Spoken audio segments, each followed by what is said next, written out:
Level 5 vient de révéler les 48 joueurs présents et surtout jouables dans la bêta d'Inazuma Victory Road qui arrive en mars 2024. 48 joueurs qu'on pourra placer librement dans l'équipe de nos rêves, parmi le choix disponible bien évidemment, créer le 11 de départ et les remplaçants, qu'on pourra tester en online contre des randoms ou nos amis, pour tester le gameplay, les fonctionnalités, la stratégie, la méta, découvrir les compétences passives de nos persos, leurs techniques, etc. De base, Level 5 va proposer 3 équipes prédéfinies que l'on peut utiliser, qui vont servir de modèle et qui sont un semblant équilibré, même si sur le papier c'est un peu plus complexe que ça. On a par exemple l'Académie Alius, Japan Dream et Inazuma Eleven All Star, mais l'intérêt de la bêta c'est de créer ta propre équipe, surtout beaucoup plus équilibrée et plus puissante que les 3 prédéfinis. Et donc l'objectif de la vidéo les amis, et d'ailleurs au passage bonjour à tous et bienvenue dans cette nouvelle vidéo Inazuma, j'espère que tout le monde va bien. On va faire ensemble 2 équipes avec 2 compositions de formation, 2 intentions de jeu et 2 stratégies différentes que je compte utiliser dans la bêta d'Inazuma Victory Road, en incorporant uniquement que le choix parmi les 48 joueurs présents dans la bêta. Donc pas de Paolo, pas d'Hector Helio, pas de joueurs comme ça qui sont pas inclus avant le jeu final. Parce que sur les 4500 joueurs qu'on aura dans la version finale, seuls 48 ont été sélectionnés par Level 5 pour déjà te faire un avis sur le gameplay et le jeu en général, ce qui est quand même pas mal. Je pense pas qu'on aura non plus les joueurs originaux du mode histoire, parce que dans la bêta on aura accès au chapitre 1 et je pense pas qu'on aura accès à Aruendo et toute la clique directement là-dedans. Du coup je vous laisserai voter en commentaire pour votre équipe préférée parmi Nakama FC 1 et Nakama FC 2, qui auront 2 stratégies différentes et forcément qui vont s'affiner petit à petit, parce qu'à l'heure actuelle où je vous parle, on ne connaît pas les compétences passives qui vont tout changer dans le jeu par rapport à chaque personnage. Donc suivant les passifs de certains persos, certains seront remplaçants, d'autres titulaires au lieu d'être remplaçants titulaires comme je les ai mis, et d'autres pourquoi pas pour être changés par d'autres persos plus intéressants suivant ma façon de jouer et ma stratégie. Je vous laisserai me dire en commentaire quelles sont les équipes que vous comptez faire aussi par rapport aux 48 joueurs disponibles dans la bêta. Et je vous rappelle que si vous êtes fan d'Inazuma, n'hésitez pas à vous abonner car on vise les 200 000 abonnés les amis en 2024. Il y aura une vidéo par semaine sur Inazuma Eleven Victory Road, en tout cas sur la chaîne principale, et une vidéo par jour sur la chaîne YouTube Alexandre 2, c'est ma chaîne secondaire que je vous mets le lien en description. Je serai aussi en stream sur Twitch tous les soirs à partir de 19 h dès la sortie de la bêta, même si je stream déjà tous les soirs à 19 h sans la bêta. Du coup n'hésitez pas à passer, il y a le lien en description. Alors mon équipe Nakama FC 1, c'est mon équipe la plus ambitieuse offensivement parlant sur le papier par rapport à la deuxième, une équipe qui se veut très haut en 3-5-2, qui va avoir un bloc assez compact, qui va empêcher la possession au maximum de l'adversaire, lui laisser que des miettes, à part le laisser en tout cas faire des longs ballons devant, et c'est pourquoi pas de miser sur la vitesse que je pourrais anticiper facilement avec mes joueurs et en tout cas ma mise en place tactique, le laisser tirer un minimum de fois, lui laisser que des miettes justement pour le prendre à la gorge et l'assaillir avec les milieux de terrain et les attaquants qui pourront marquer plus ou moins facilement suivant la stratégie, suivant ce que l'adversaire a mis en place. Un 3-5-2 avec déjà Mark Evans au cash, parce que parmi les autres gardiens dispo dans la bêta, Sam Gook, Darren Lachant, encore Dvalin, bah forcément mon choix se porte davantage sur Mark, comme je pense 99% d'entre vous. Une défense qu'on va retrouver quasiment dans toutes les équipes, avec Hurleken qui peut tirer de loin avec le tir tsunami qui est quand même assez puissant et assez rapide. Jack Wallside, le taulier, le rock défensif avec ses compétences et techniques qui je pense vont arrêter plus un attaquant. Et Goldie Lemon bien entendu qui est assez polyvalente, assez rapide, assez puissante, qui permettra justement d'incorporer n'importe quelle défense. Un milieu de terrain assez compact mais aussi assez équilibré entre l'attaque et la défense, avec par exemple un double pivot Jude et Caleb pour assurer de la technique, de la conservation, des récupérations assez importantes, avec des techniques défensives, pourquoi pas des progressions du ballon,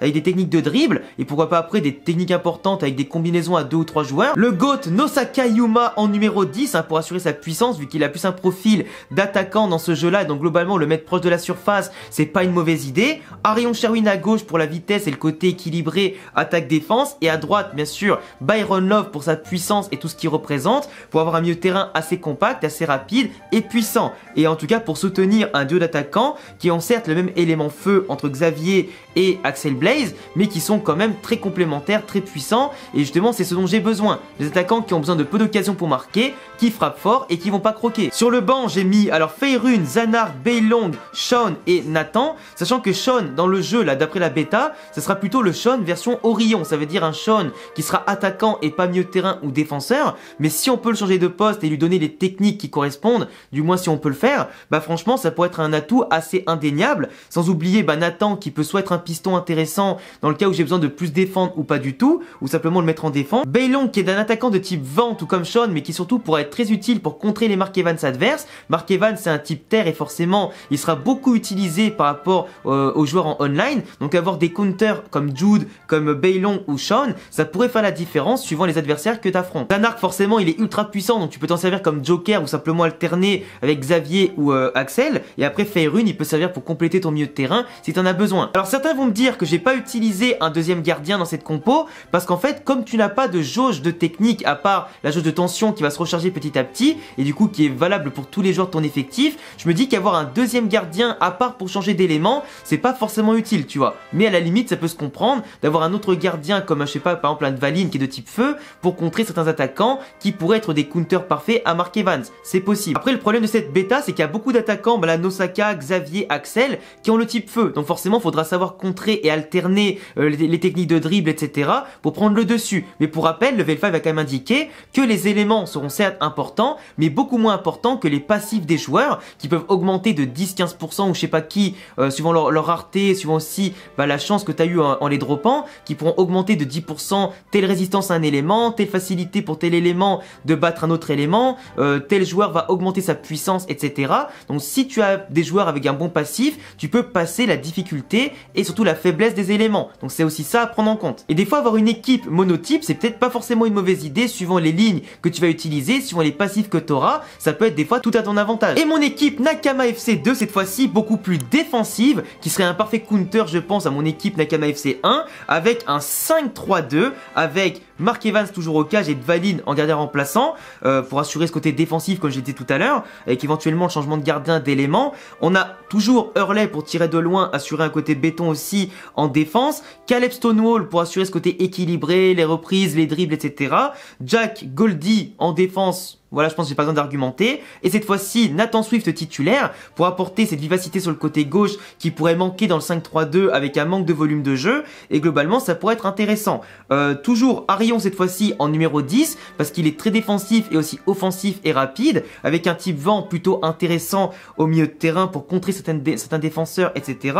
Sean, cette fois-ci placé attaquant pour le côté vitesse et joueur complet. À gauche, Baylong pour son type vent aussi qui peut faire mal à des équipes qui ont Mark Evans ou d'autres défenseurs comme ça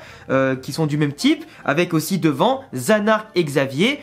qui est mon joueur référence et mon joueur préféré dans Inazuma, accompagné d'un destructeur d'un type complémentaire. Je pense que ça peut très bien fonctionner pour jouer en contre, rapidement en vitesse, laisser venir l'adversaire en tout cas dans mes limites et surtout après pour mieux le bouffer sur mes tentatives à moi directement. Après j'ai un banc peut-être un peu plus équilibré que l'équipe d'avant avec Gabi notamment qui certes n'a pas d'esprit guerrier dans le jeu pour le moment ou d'armure mais qui peut je pense être intéressant en termes de polyvalence. Jude au milieu de terrain qui peut apporter des grosses techniques aussi de tir et de combinaison et pourquoi pas pour m'aider à réguler un peu le jeu. Comment il s'appelle aussi Tescat qui a de la puissance qui peut être un bon changement en cours de match pour un attaquant avec un autre type avec aussi d'autres compétences assez utiles et Axel Blaze forcément parce qu'à mon avis ce sera un des attaquants majeurs du jeu donc l'avoir au moins sur le banc, ça peut être intéressant. Vous avez le choix entre une équipe offensive qui joue la possession, qui va laisser un peu des miettes à l'adversaire et qui va tout miser en tout cas sur une attaque de fou avec des vagues successives qui vont arriver, et de l'autre côté une défense assez solide qui va laisser l'adversaire venir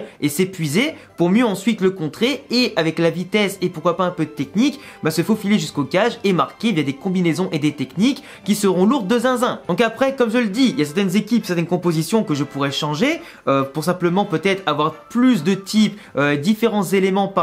modifiés, mais ça dépendra encore une fois que des passifs, que de mes adversaires, et c'est pour ça que j'ai des bancs et des titulaires assez équilibrés pour varier tout ça et réagir en temps réel pendant le match ou pourquoi pas avant le match, si on peut voir un peu les compositions, si on peut voir en tout cas comment la méta va se profiler au bout de quelques jours, quelques semaines, et je pense qu'en tout cas mes équipes sont plutôt pas mal. Après ce sera à moi, manette en main, d'être assez réactif, assez bon, et simplement de pouvoir développer certaines polyvalences pour contrecarrer n'importe quel plan. Mais ça je pense qu'on va tous réfléchir à ça, à force de jouer des dizaines et des dizaines de matchs, et je pense qu'il y aura clairement des métas qui vont émerger, il y aura clairement des façons de jouer qui vont émerger, et globalement il faudra juste s'y habituer. Toute méta peut être contrée, faudra juste réfléchir un petit peu. Après je trouve que globalement en termes de défense, il n'y a pas beaucoup de choix dans la bêta parmi les 3 équipes qui ont été préfaites. Il y a certes des défenseurs de l'Académie Alus que j'aurais pu inclure dans mon équipe, mais je ne les connais pas assez bien, donc j'attends de voir pourquoi pas leurs caractéristiques, leurs compétences et manette en main ce qu'ils valent, comme ça je pourrais éventuellement changer mon équipe avec certains défenseurs de l'Académie Alus. Mais globalement dans le choix de mes joueurs, je pense que je me suis pas trop trompé. Il y aura peut-être une ou deux modifications, mais on verra ça à la sortie en mars de la bêta. Vous laisserez me dire en commentaire qui vous votez entre Nakama FC 1 et Nakama FC 2, j'attends aussi vos équipes en commentaire. N'hésitez pas à vous abonner, cocher la cloche, il y a tous mes réseaux en description et à bientôt les gars pour prochaine vidéo et j'ai vraiment trop hâte de jouer contre vous. Ciao les gars.